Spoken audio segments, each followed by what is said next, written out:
আসসালামু আলাইকুম। এটিএন বাংলা সংবাদে সবাইকে স্বাগত জানাচ্ছি আমি মমরিনাজ মমের। শুরুতেই বিআরবি কেবল সংবাদ শিরোনাম। ফ্যাসিবাদী ব্যবস্থা বিলুপ্তে প্রাতিষ্ঠানিক ও আইনি কাঠামো পরিবর্তন করা হবে। রাজনৈতিক দলগুলোর সাথে বৈঠকে প্রধান উপদেষ্টা। বাস্তবায়ন করতে হবে গণ অভ্যুত্থানের স্বপ্ন। ন্যূনতম সংস্কার শেষে জাতীয় নির্বাচন হবে আশা মির্জা ফখরুলের। চূড়ান্ত সংস্কারের পর ভোট চায় জামায়াত। ফ্যাসিস্ট আওয়ামী লীগের বিচার দাবি নাগরিক কমিটির। শেখ হাসিনা পরবর্তী বাংলাদেশ ভারত সম্পর্ক পুনর্গঠনে সরকারকে কৌশলী হওয়ার পরামর্শ বিশেষজ্ঞদের। দেশের সমৃদ্ধি অর্জনে অভ্যন্তরীণ সক্ষমতা বৃদ্ধির তাগিদ। রাজনৈতিক অস্থিরতা ও আইন শৃঙ্খলা পরিস্থিতির অবনতির কারণে চরম সংকটে স্বল্প পুঁজির ব্যবসায়ীরা। পরিস্থিতি মোকাবেলায় প্রণোদনার তাগিদ বিশেষজ্ঞদের। এবং আখেরি মোনাজাতের মধ্য দিয়ে আজ শেষ হবে এবারের বিশ্ব ইজতেমা। ময়দান জুড়ে কড়া নিরাপত্তা।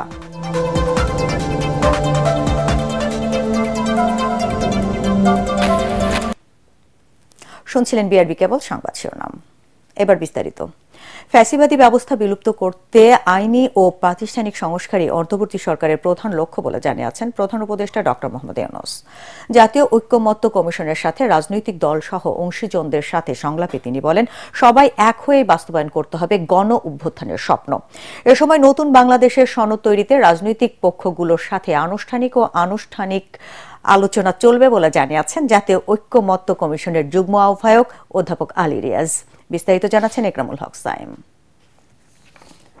নতুন বাংলাদেশের সনদ তৈরিতে রাজনৈতিক দল সহ গণ অভ্যুত্থানের অংশীজনদের সাথে জাতীয় ঐকমত্য কমিশনের প্রথম বৈঠক।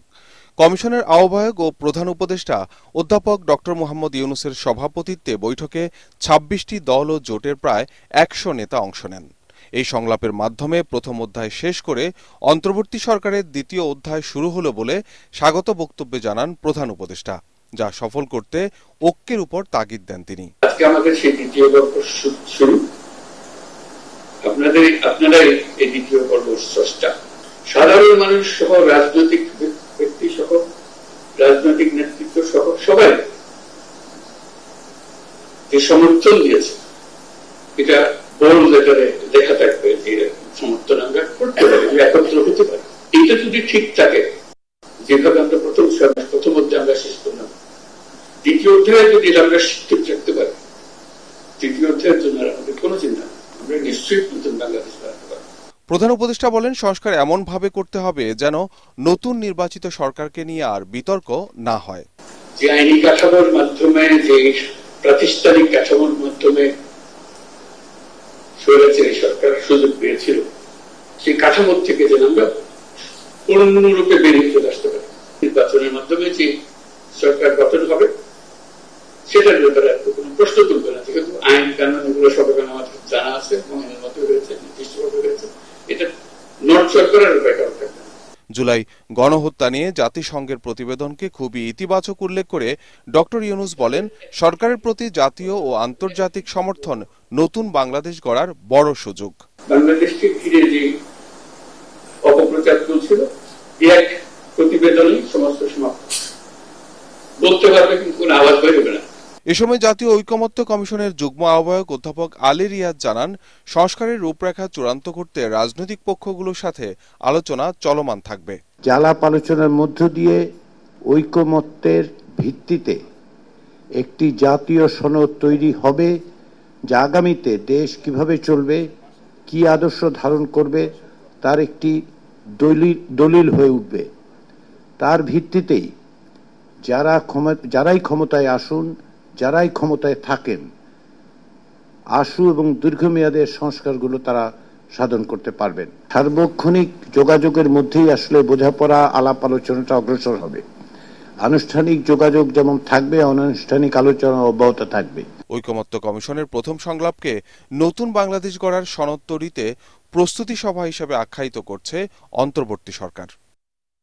একরামুল হক সায়েম, এটিএন বাংলা, ঢাকা। ন্যূনতম সংস্কার করে অন্তর্বর্তী সরকার দ্রুত জাতীয় নির্বাচনের পথে হাঁটবে বলে আশা ব্যক্ত করেছেন বিএনপি মহাসচিব মির্জা ফখরুল ইসলাম আলমগীর। তিনি জানান, বিএনপির অবস্থান স্পষ্ট, জাতীয় নির্বাচনের আগে অন্য কোনো নির্বাচন নয়। জাতীয় ঐক্যমত্য কমিশনের সাথে বৈঠক শেষে তিনি এসব কথা বলেন। এদিকে জামায়াতের কেন্দ্রীয় নায়েবে আমির জানান, চূড়ান্ত সংস্কারের পর নির্বাচন চায় জামায়াত, তবে আগে স্থানীয় নির্বাচন চায় নাগরিক কমিটি। কামরুজ্জামান রাজীবের রিপোর্ট। সংস্কার ও নির্বাচন ইস্যুতে জাতীয় ঐকমত্য কমিশনের সাথে 2.5 ঘন্টার বেশি সময় ধরে বৈঠক করেন রাজনৈতিক দল সহ গণ অভ্যুত্থানের অংশীজনেরা। পরে বৈঠক থেকে বের হয়ে সাংবাদিকদের কাছে দলের অবস্থান তুলে ধরেন তারা। এ সময় বিএনপি মহাসচিব মির্জা ফখরুল ইসলাম আলমগীর জানান, সংস্কারের সুপারিশ নিয়ে গঠনমূলক কোনো আলোচনা হয়নি। পরবর্তী বৈঠকে এ নিয়ে আলোচনা হবে। ঐকমত্য ছাড়া কোনো সংস্কার হবে না। ন্যূনতম সংস্কার করে দ্রুততম সময়ের মধ্যে জাতীয় নির্বাচন হবে বলে প্রত্যাশা ব্যক্ত করেন তিনি। আজকে প্রাথমিক আলোচনা, সেখানে বিভিন্ন রাজনৈতিক দল বিভিন্নভাবে কথা বলেছেন। আমরা আশা করব যে খুব দ্রুত এই সংস্কারের যে ন্যূনতম ঐক্যমত তৈরি হবে সেটার উপর ভিত্তি করে অতি দ্রুত জাতীয় নির্বাচন অনুষ্ঠিত হবে, এটাই আমাদের প্রত্যাশা। যে আমরা বলেছি যে জাতীয় সংসদের নির্বাচন সবার আগে হতে হবে, তারপরে আপনার স্থানীয় সরকার। পরে জামায়াতে ইসলামের কেন্দ্রীয় নায়েবে আমির আব্দুল্লাহ তাহের জানান, অন্তর্বর্তী সরকারের সব ইতিবাচক উদ্যোগকে জামায়াত স্বাগত জানাবে। চূড়ান্ত সংস্কারের পর নির্বাচন চায় দলটি। আমরা এটা বলেছি যে এই সংস্কার কমিশনের চূড়ান্ত সিদ্ধান্তগুলো পৌঁছার পরে যথাশীঘ্র সম্ভব যাতে নির্বাচন অনুষ্ঠিত হয় সেই প্রস্তুতি গ্রহণ করার জন্য আলাদা বৈঠক হবে, মত বিনিময় হবে এবং সেখানেই আমরা আমাদের মূল সিদ্ধান্ত এবং আলোচনা জানাবো। জাতীয় নাগরিক কমিটি ও বৈষম্য বিরোধী ছাত্র প্রতিনিধিরা জানান, গণহত্যাকারী আওয়ামী লীগের বিচার দৃশ্যমান হতে হবে। তারা পুনর্বাসিত হলে তার দায় রাজনৈতিক দলগুলোকে নিতে হবে। যে নৌকা ডুবে গিয়েছে সেটি আর বাংলাদেশ আর কখনোই ভাসবে না। আওয়ামী লীগ এটার চ্যাপ্টার এন্ড, অর্থাৎ 5ই আগস্ট ছাত্র নাগরিক সিদ্ধান্ত দিয়ে দিয়েছে যে আওয়ামী লীগ বাংলাদেশ পরবর্তী বাংলাদেশ একটি অপ্রাসঙ্গিক। আমরা প্রত্যক্ষ এবং পরোক্ষ কোনো ধরনের নেগোসিয়েশনের চিহ্ন দেখতে চাই না। যারা দোষী, যারা খুনি, যারা খুনিদের দোষর, তারা যেই দলের যেই মতেরই হোক না কেন তাদের শাস্তি হতে হবে। বৈষম্য বিরোধী ছাত্র আন্দোলনের নেতৃত্বে এবং জাতীয় নাগরিক কমিটির উদ্যোগে এই মাসে যে ছাত্রদের একটি বড় দল আসতেছে বাংলাদেশের ইতিহাসে, আপনারা জানেন যে এটা জনমত জরিপের কাজ চলছে এবং সেখানে আমাদের রাজনৈতিক লাইনটা কি হবে সেটাও আমরা সবার সামনে আজকে ব্যক্ত করেছি। আমরা বলেছি আমাদের এই রাজনৈতিক লাইনটা হবে একটি নতুন সংবিধান রচনার জন্য আমাদের লড়াই। নতুন সংবিধান ও আগে স্থানীয় নির্বাচনের পক্ষে মত দেন ছাত্র প্রতিনিধিরা। কামরুজ্জামান রাজীব, এটিএন বাংলা, ঢাকা। এদিকে জাতীয় ঐক্যমত্য কমিশনের সাথে রাজনৈতিক দলগুলোর সংলাপে জাতীয় নির্বাচনের আগে স্থানীয় সরকার নির্বাচন না করার বিপক্ষে অধিকাংশ দল। তারা বলছেন, জাতীয় নির্বাচনের আগে স্থানীয় নির্বাচন হলে দেখা দেবে বিশৃঙ্খলা। এ সময় আওয়ামী লীগের রাজনীতি নিষিদ্ধের দাবি জানান তারা। তরিক ইসলামের রিপোর্ট। ঐকমত্য কমিশন শেষে গণমাধ্যমের সাথে কথা বলেন সংলাপে অংশ নেয়া রাজনৈতিক দলগুলো। এ সময় বিভিন্ন দলের পক্ষ থেকে সুপারিশ তুলে ধরেন রাজনৈতিক দলের প্রতিনিধিরা। একটা প্রবণতা আমরা লক্ষ্য করেছি, রাজনীতিবিদদেরকে বাইপাস করে কিছু কাজকর্ম করা। কিন্তু আমরা বলেছি যারা 5 বছর আগামীতে রাজনীতিতে যুক্ত হবে না, প্রয়োজনে সেই শর্তে অভিজ্ঞ রাজনীতিবিদদেরকে নিয়ে আগামীর কাঙ্ক্ষিত বাংলাদেশ বিনির্মাণে উপদেষ্টা পরিষদ পুনর্গঠন করতে হবে। আমরা সংস্কার যেমন চাই, রাজনৈতিক দলগুলো আমরা নির্বাচনও চাই। আমরা জানি যে এই রাজনৈতিক সংকট উত্তরণের জন্য প্রথমেই দরকার জাতীয় নির্বাচন। প্রয়োজনীয় সংস্কার করার পরে তারপর নির্বাচনে যে সমস্ত ত্রুটিগুলো আছে সেগুলা দেশ জনগণের কাছে ওয়েবসাইটে সব বিস্তারিত আসবে। আজকের মূল সমস্যাটাই হলো রাজনৈতিক। এখানে আগ্রাসন, আধিপত্যবাদ এবং ফ্যাসিবাদ বিরোধী যে শক্তিগুলো ছিল তাদের মধ্যে একটি ঐক্যমত দরকার। সংলাপে গুরুত্ব পায় নির্বাচন ইস্যু। তাদের মতে জাতীয় নির্বাচনের আগে স্থানীয় সরকার নির্বাচন হলে বাড়বে বিশৃঙ্খলা। জাতীয় নির্বাচনের আগে স্থানীয় সরকার নির্বাচন এই প্রশ্নে আমরা দেখেছি যে রাজনৈতিক দলগুলো দ্বিধা বিভক্ত রয়েছে। স্থানীয় নির্বাচন আগে চাই না, কারণ স্থানীয় নির্বাচন দিলে 4,500 ইউনিয়ন পরিষদে সেখানে একটা মারামারি হওয়ার সম্ভাবনা আছে।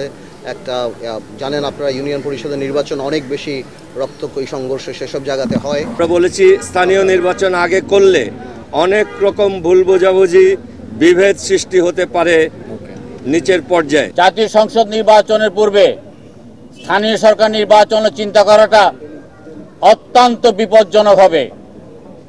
যে বিপজ্জনক পরিস্থিতি সৃষ্টি হবে সেটা সামাল দেওয়া তত্ত্বাবধায়ক সরকারের পক্ষে সহজ হবে না। এ সময় আওয়ামী লীগের নিবন্ধন বাতিল ও দোষরদের শাস্তির দাবিও জানানো হয়। আওয়ামী লীগকে আমরা নিষিদ্ধ ঘোষণা দেখতে চাই।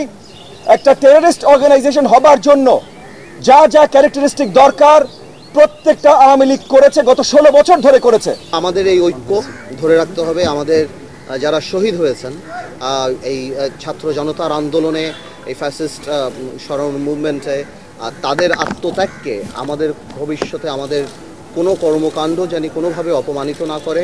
যে আমরা পরাজিত শক্তি, যারা মানবতা বিরোধী অপরাধের দায় যাদের মাথার উপরে রয়েছে, আমরা তাদের প্রত্যেকের বিচার চাই। সকল রাজনৈতিক দলের মতামতের ভিত্তিতে সংবিধান সংস্কার ও দ্রুত নির্বাচনের দাবি জানান বিভিন্ন দলের প্রতিনিধিরা।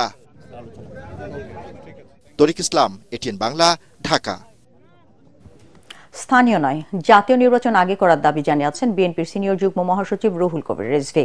ঢাকা ও কুমিল্লায় আলাদা দুটি অনুষ্ঠানে তিনি আরও বলেন, জাতীয় নির্বাচন বিলম্বিত হলে অন্তর্বর্তী সরকার প্রশ্নবিদ্ধ হবে। রিজভী বলেন, বিগত 15 বছর পতিত স্বৈরাচার আওয়ামী লীগ জনগণের ভোটাধিকার কেড়ে নিয়ে এক ব্যক্তির শাসন কায়েম করেছিল। ঢাকার আগারগাঁয়ে গোল টেবিল আলোচনা শেষে কুমিল্লার মেঘনা উপজেলা বিএনপির সম্মেলনে যোগ দিয়ে রিজভী আরও বলেন, দ্রুত ভোট আয়োজনের মাধ্যমে এই সরকার জনগণের হাতে রাষ্ট্র ক্ষমতা ফিরিয়ে দেবে। সম্মেলনে বিশেষ অতিথি ছিলেন বিএনপির কুমিল্লা বিভাগীয় সাংগঠনিক সম্পাদক অধ্যাপক সেলিম ভূঁইয়া। সরকারের উচিত সর্বাগ্রে জাতীয় সংসদ নির্বাচন দিয়ে গণতন্ত্রের যে যাত্রা, গণতন্ত্র এবং সংস্কার দুটোই কিন্তু চলমান প্রক্রিয়া। জনগণের যে দাবি যে আবার সুষ্ঠু নির্বাচনের জন্য আরো এই কাজ করা দরকার, সেটা পার্লামেন্টে আলোচনা হবে, রাজনৈতিক দলগুলো সেটাকে তুলে ধরবেন, এইভাবেই সংস্কার করতে থাকবে। তো সেই পথ অবলম্বন না করে অন্য পথ দিয়ে গেলে পরে আবার ঘুরে ফিরে দেখবেন যে ফ্যাসিবাদ মাথা তুলে দাঁড়ানোর চেষ্টা করবে। শেখ হাসিনা পরবর্তী বাংলাদেশে ভারত সহ বিশ্বের অন্যান্য বড় দেশের সাথে সম্পর্ক নতুন করে গড়ে তুলতে অন্তর্বর্তী সরকারকে কৌশলী পদক্ষেপ নেওয়ার পরামর্শ দিয়েছেন বিশেষজ্ঞরা। তাদের মতে কূটনীতি এবং অর্থনীতি স্থিতিশীল থাকে এমনভাবে সাজাতে হবে দেশের পররাষ্ট্রনীতি। আরও জানাচ্ছেন রাসনা দাস। জুলাই আন্দোলন পরবর্তী নতুন বাংলাদেশের জন্য ভূ রাজনৈতিক চ্যালেঞ্জ ও কৌশলগত প্রয়োজনীয়তা নিয়ে এই সেমিনার। এতে বিশ্লেষকরা বলেন, বিগত বছরগুলোয় বাংলাদেশের পররাষ্ট্রনীতি ছিল ভুলে ভরা। আওয়ামী লীগ সরকারের নতজানু নীতির কারণে বর্তমান সরকারের কাছে গুরুত্বপূর্ণ রাষ্ট্র ভারত, চীন ও মার্কিন যুক্তরাষ্ট্রের সঙ্গে ভারসাম্যপূর্ণ সম্পর্ক বজায় রাখা চ্যালেঞ্জ হয়ে দাঁড়িয়েছে। বাংলাদেশের ভবিষ্যৎ এবং এই ভূরাজনীতিকে নিয়ন্ত্রণ করার ক্ষেত্রে বা ভূরাজনীতির সাথে সম্পৃক্ত হওয়ার ক্ষেত্রে প্রধান যে নিয়ামকের ভূমিকা পালন করবে সেটা হচ্ছে বাংলাদেশ নিজেকে কিভাবে তৈরি করবে তার উপর। তারা 15 বছর ধরে একজন ব্যক্তি একটি দলের সাথে তাদের পলিসি ছিল। দিল্লিকে ডিসাইড করতে হবে বাংলাদেশের ব্যাপারে তাদের ফরেন পলিসি কি হবে। জাতীয় স্বার্থ সমুন্নত রেখে আন্তর্জাতিক সম্পর্ক এগিয়ে নিতে বাংলাদেশের ভারসাম্যমূলক কূটনীতি সাজানোর পরামর্শ দেন বিশেষজ্ঞরা। প্রত্যেকটা রাষ্ট্র তার ইন্টারেস্টটা দেখে ফরেন পলিসিটাকে তৈরি করে। বাংলাদেশের এই উপযুক্ত মানুষরা মূল্যবোধের অবক্ষয়ে জর্জরিত, সেই জায়গাটা ঠিক করতে হবে। Geopolitically this is very very sensitive এবং আমাদের বে অফ বেঙ্গলের দুটো আমি বলবো ট্রানজিট আমাদের আছে, দুটো যদি কোনো ব্লক হয়ে যায় আমরা মারা যাবো। বিকজ আমাদের খাবার আনতে হবে, আমাদের এনার্জি আনতে হবে, আমাদের সবকিছু আনতে হবে এই দুই জায়গা থেকে। কাজে বে অফ বেঙ্গল আমাদের ওপেন রাখতেই হবে। রাজনৈতিক পরিমণ্ডলে বাংলাদেশের ব্যাপারে আস্থা বৃদ্ধি ও আকর্ষণীয় করে তুলতে দীর্ঘমেয়াদী পরিকল্পনা নিয়ে তা বাস্তবায়ন করা দরকার বলেও মত দেন আলোচকরা। রাসনা দাস, এটিএন বাংলা, ঢাকা। রাজনৈতিক অস্থিরতা ও আইন শৃঙ্খলা পরিস্থিতির অবনতির কারণে সবচেয়ে বেশি ক্ষতিগ্রস্ত হচ্ছে ক্ষুদ্র শিল্প এবং অতি ক্ষুদ্র ব্যবসা। উদ্যোক্তাদের মতে চলমান পরিস্থিতির উন্নতি না হলে সিএসএমই ব্যবসায় চ্যালেঞ্জ আরও বাড়বে। কম সুদে ঋণ প্রাপ্তি ও বিশেষায়িত তহবিল গঠনের মাধ্যমে এই খাতে গতি বাড়ানোর পরামর্শ দিয়েছেন বিশেষজ্ঞরা। শারফুল আলমের রিপোর্ট। রাজধানীর হাজীপাড়ায় বিভিন্ন ব্র্যান্ডের শোরুম, নানা পণ্যের পসরা নিয়ে ক্রেতার অপেক্ষায় দোকানি, নেই ক্রেতার উপস্থিতি, যাও বা দু একজন আসছেন, পণ্য না কিনেই চলে যাচ্ছেন। ব্র্যান্ডের শোরুমগুলোতে এমন চিত্র নিত্যদিনের। উদ্যোক্তারা বলছেন করোনার পর কিছুটা ঘুরে দাঁড়াতে পারলেও রাজনৈতিক পট পরিবর্তনের কারণে কমছে ক্রেতা, বাড়ছে ব্যবসার খরচ। এ নিয়ে উদ্বিগ্ন সিএসএমই খাতের উদ্যোক্তারা। তাদের মতে বিক্রি না বাড়লে পিছিয়ে পড়বে ব্যবসা ও কর্মসংস্থান।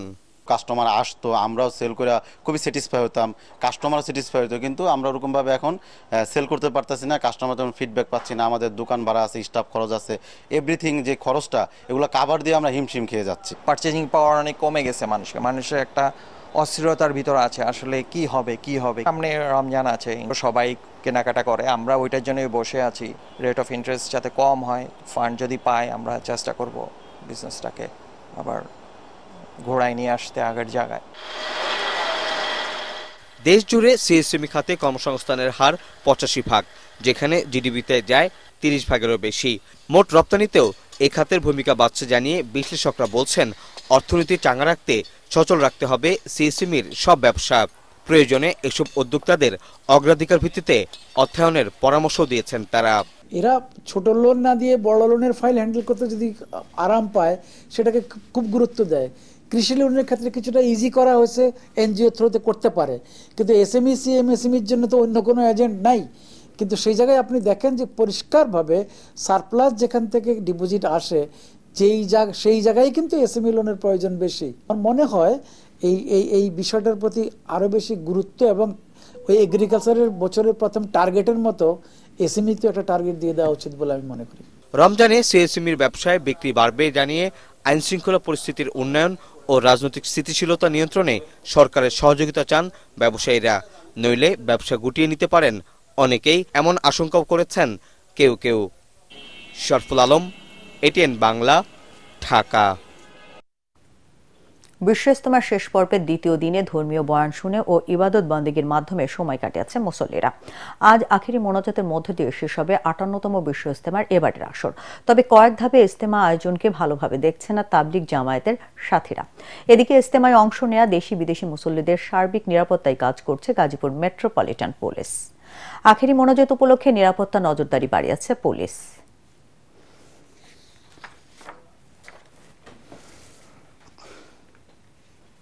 কারণ বাজারে ইটিভি ভবনের নিচতলায় একটি কফি হাউসে রাতে আগুন লাগে। ফায়ার সার্ভিসের 2টি ইউনিট আগুন নিয়ন্ত্রণে আনে।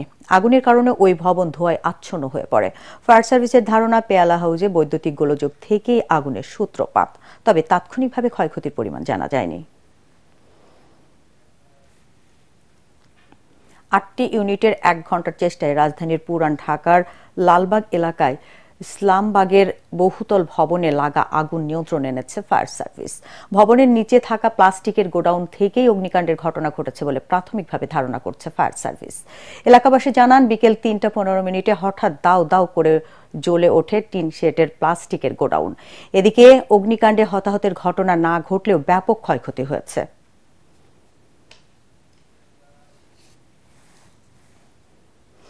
সময় গড়ানোর সাথে সাথে অমর 21 গ্রন্থমেলায় জমে উঠেছে বইয়ের বেচাকেনা। সাপ্তাহিক ছুটির দিনে মেলায় ছিল ক্রেতা এবং দর্শনার্থীদের উপচে পড়া ভিড়।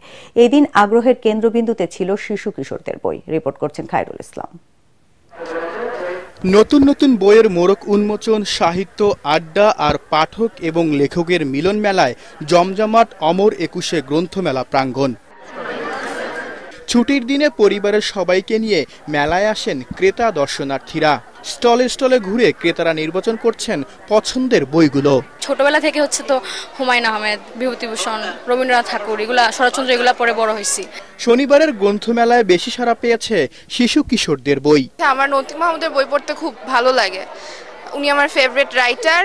এইবার একটা সায়েন্স ফিকশন বই একটা বই কিনেছিও, আরো দেখতেছি। কিছু ইসলামিক বই দেখলাম একটা নবীদের সম্পর্কে। নতুন প্রজন্মের পাঠকদের মধ্যে সায়েন্স ফিকশন, মুক্তিযুদ্ধ, ইতিহাস, আত্মজীবনী, উপন্যাস এবং কমিক্স বইয়ের চাহিদা সবচেয়ে বেশি। প্রত্যেকটা স্টলে শিশুদের বই আছে মোটামুটি, আমি যতদূর ঘুরে দেখেছি আর কি। সেই সময় মনে হচ্ছে শিশুরা এবার একটু স্কোপ পাবে বেশি। কিশোর উপন্যাস, থ্রিলার, কমিক্স এই ধরনের বই এবার বেশি যাচ্ছে। মেলায় প্রতিদিনই উন্মুক্ত মঞ্চে উন্মোচিত হচ্ছে নতুন নতুন বইয়ের মোড়ক। এদিন লেখক ও এটিএন বাংলার additional vice president Selimul Daula খানের লেখা আমার সুরবালার মোড়ক উন্মোচন করা হয়। এতে উপস্থিত ছিলেন এটিএন বাংলার অনুষ্ঠান ও সম্প্রচার বিভাগের উপদেষ্টা তাশিক আহমেদ সহ অনেকে।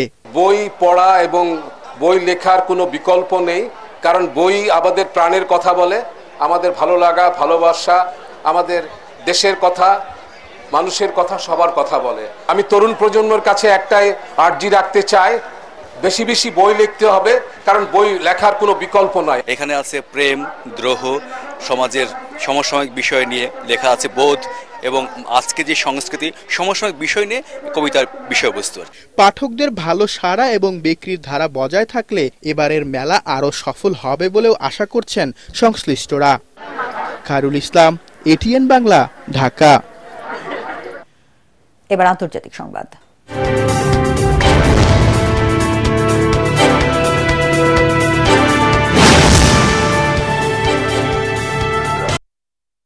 দীর্ঘ 16 মাস গাজায় জিম্মি থাকার পর অবশেষে মুক্তি পেয়েছেন 3 ইসরায়েলি।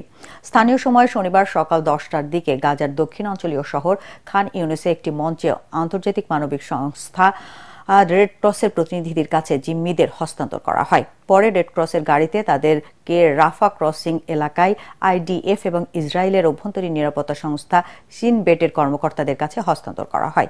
তারপর আইডিএফ এর গাড়িতে ইসরায়েলে প্রবেশ করেন 3 জিম্মি। আগে থেকে তাদের পরিবারের সদস্যরা সেখানে অপেক্ষা করছিলেন। স্বজনদের সঙ্গে তাদের সাক্ষাতের সময় এক আবেগঘন পরিবেশের সৃষ্টি হয়। এদিকে আজ এই 3 জিম্মির বিনিময়ে 369 জন ফিলিস্তিনি কারাবন্দীকে ছেড়ে দেওয়ার কথা রয়েছে ইসরায়েলের। রাশিয়ার বিরুদ্ধে প্রতিরোধ গড়ে তুলতে যুক্তরাষ্ট্রকে বাদ দিয়ে নতুন একটি ইউরোপীয় সশস্ত্র বাহিনী গঠনের আহ্বান জানিয়েছেন ইউক্রেনের প্রেসিডেন্ট ভ্লাদিমির জেলেনস্কি। জার্মানিতে মিউনিক নিরাপত্তা সম্মেলনে জেলেনস্কি বলেন, ইউক্রেনের অনুমতি ছাড়া কোনো সমঝোতা কিয়েভ মেনে নেবে না। একই সাথে প্রতিরক্ষা ইস্যুতে ইউরোপের দেশগুলোর যুক্তরাষ্ট্রের ওপর অতি নির্ভরশীলতারও কঠোর সমালোচনা করেন। ইউরোপ ও আমেরিকার মধ্যে পুরনো সম্পর্কের যুগ শেষ উল্লেখ করে জেলেনস্কি বলেন, ইউরোপীয় দেশগুলোর নিজস্ব সশস্ত্র বাহিনী গঠনের সময় এসেছে। বিশ্বের পরিবর্তিত পরিস্থিতির সাথে মানিয়ে নিতে ইউরোপের এখনই প্রস্তুত হতে হবে বলেও জানান ইউক্রেনের প্রেসিডেন্ট।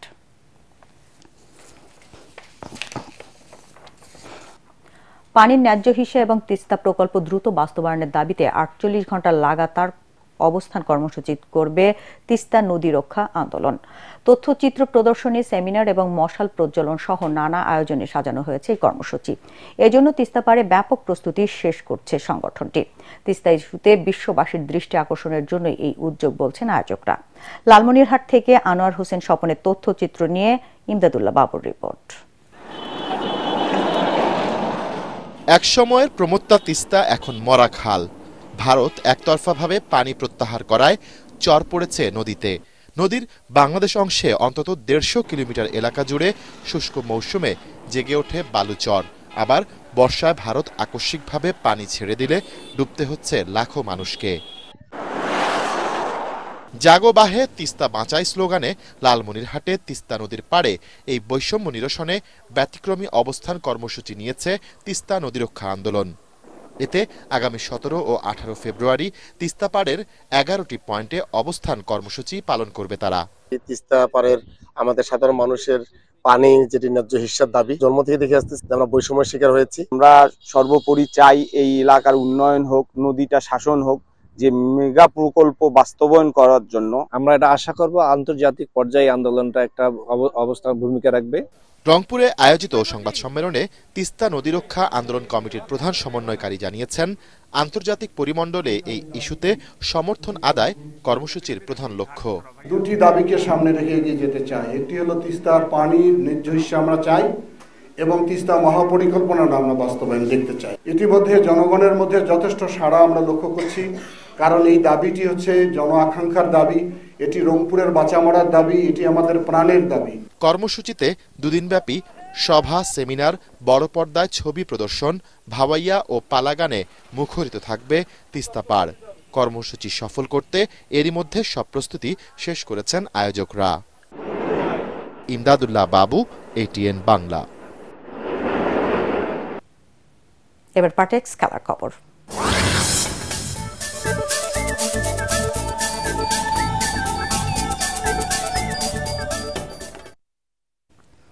আইসিসি চ্যাম্পিয়ন্স ট্রফিতে খেলার উদ্দেশ্যে দেশ ছাড়ার পর আজ দুপুরে দুবাইয়ের আইসিসি ক্রিকেট একাডেমিতে প্রথম অনুশীলন করেছে বাংলাদেশ ক্রিকেট দল। ব্যাটিং, বোলিং, ফিল্ডিং সব ক্ষেত্রেই নিজেদের ঝালিয়ে নিতে ব্যস্ত ছিলেন নাজমুল হোসেন শান্তরা। এর আগে বৃহস্পতিবার রাতে দুবাইয়ের উদ্দেশ্যে ঢাকা ছাড়ে টাইগাররা। আগামী 19 ফেব্রুয়ারি থেকে শুরু হবে এবারের আইসিসি চ্যাম্পিয়ন্স ট্রফি। 20 ফেব্রুয়ারি বাংলাদেশের প্রথম ম্যাচ চিরপ্রতিদ্বন্দ্বী ভারতের বিপক্ষে। 1 কোটি টাকা অর্থ পুরস্কারে বিডি মাসেল শো নামের বডি বিল্ডিং ও ফিটনেস চ্যাম্পিয়নশিপ শুরু হবে মার্চ মাসে। 3 দিনের এই প্রতিযোগিতায় 12টি ওজন শ্রেণীতে দেশ বিদেশের প্রায় 1200 বডি বিল্ডার অংশ নেবেন বলে ধারণা আয়োজকদের। রাজধানীর একটি হোটেলে মিটিং শেষে কথা জানান ফিটনেস ও বডি বিল্ডিং কমিটির বাংলাদেশের কর্মকর্তারা। পরাগারমানের রিপোর্ট।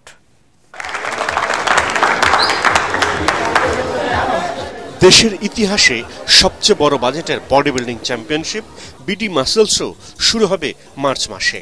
বডি বিল্ডিং এ অ্যাথলেটদের উৎসাহিত করতে প্রতিযোগিতায় 1 কোটি টাকার পুরস্কার দেয়া হবে।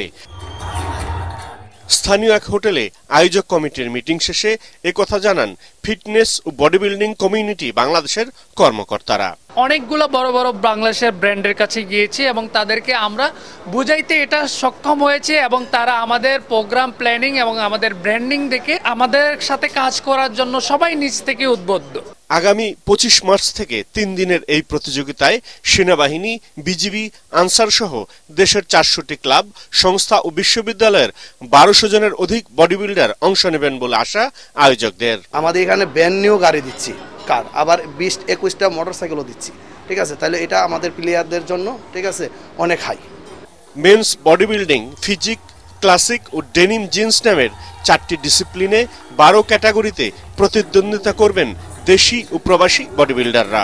হাই বাজেটের একটা খেলা করি, এই 1 কোটি টাকা বাজেটের, তাহলে সকল বডি বিল্ডাররাই কিছু পাবে, সেটা দিয়ে তারা অনেক হেল্পফুল হবে। নির্দিষ্ট পরিমাণ এন্ট্রি ফি দিয়ে ইতিহাসের সবচেয়ে বড় এই বডি বিল্ডিং প্রতিযোগিতা বিডি মাসেল শোতে অংশ নিতে হবে। পরাগারমান, ATN বাংলা, ঢাকা। বর্ণাঢ্য আয়োজনে শুরু হয়েছে তারুণ্য উৎসবের যুব কাবাডি প্রতিযোগিতার জাতীয় পর্বের খেলা। পল্টন ময়দানে প্রধান অতিথি হিসেবে প্রতিযোগিতার উদ্বোধন করেন যুব ও ক্রীড়া সচিব রেজাউল মাকসুদ জাহিদি। এ সময় উপস্থিত ছিলেন জাতীয় ক্রীড়া পরিষদের সচিব আমিনুল ইসলাম, কাবাডি ফেডারেশনের সহ সভাপতি হাফিজুর রহমান খান এবং সাধারণ সম্পাদক SM নেওয়াজ সোহাগ সহ অন্যান্যরা। গত 20 জানুয়ারি শুরু হয়ে দেশব্যাপী জাগরণ সৃষ্টি করেছে এবারের যুব কাবাডি প্রতিযোগিতা। এ পর্বে বালক বিভাগে 17টি এবং বালিকা বিভাগে 16টি দল অংশ নিচ্ছে। আগামী মঙ্গলবার শেষ হবে প্রতিযোগিতা।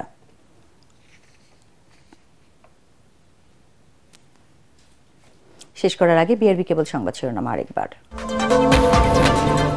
ফ্যাসিবাদী ব্যবস্থা বিলুপ্তে প্রাতিষ্ঠানিক ও আইনি কাঠামো পরিবর্তন করা হবে। রাজনৈতিক দলগুলোর সাথে বৈঠকে প্রধান উপদেষ্টা। বাস্তবায়ন করতে হবে গণ অভ্যুত্থানের স্বপ্ন। ন্যূনতম সংস্কার শেষে জাতীয় নির্বাচন হবে, আশা মির্জা ফখরুলের। চূড়ান্ত সংস্কারের পর ভোট চায় জামায়াত, ফ্যাসিস্ট আওয়ামী লীগের বিচার দাবি নাগরিক কমিটির। শেখ হাসিনা পরবর্তী বাংলাদেশ ভারত সম্পর্ক পুনর্গঠনে সরকারকে কৌশলী হওয়ার পরামর্শ বিশেষজ্ঞদের। দেশের সমৃদ্ধি অর্জনে অভ্যন্তরীণ সক্ষমতা বৃদ্ধির তাগিদ।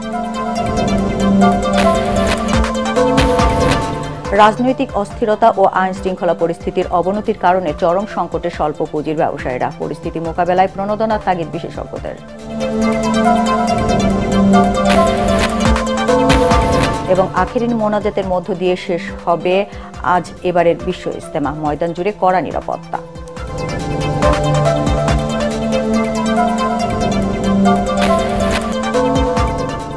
দর্শক, পরবর্তী সংবাদ দেখার আমন্ত্রণ জানিয়ে এখনকার মতো শেষ করছি। ATN বাংলা সংবাদ ইউটিউবে দেখতে ব্রাউজ করুন YouTube/ATN বাংলা নিউজ। ধন্যবাদ সবাইকে।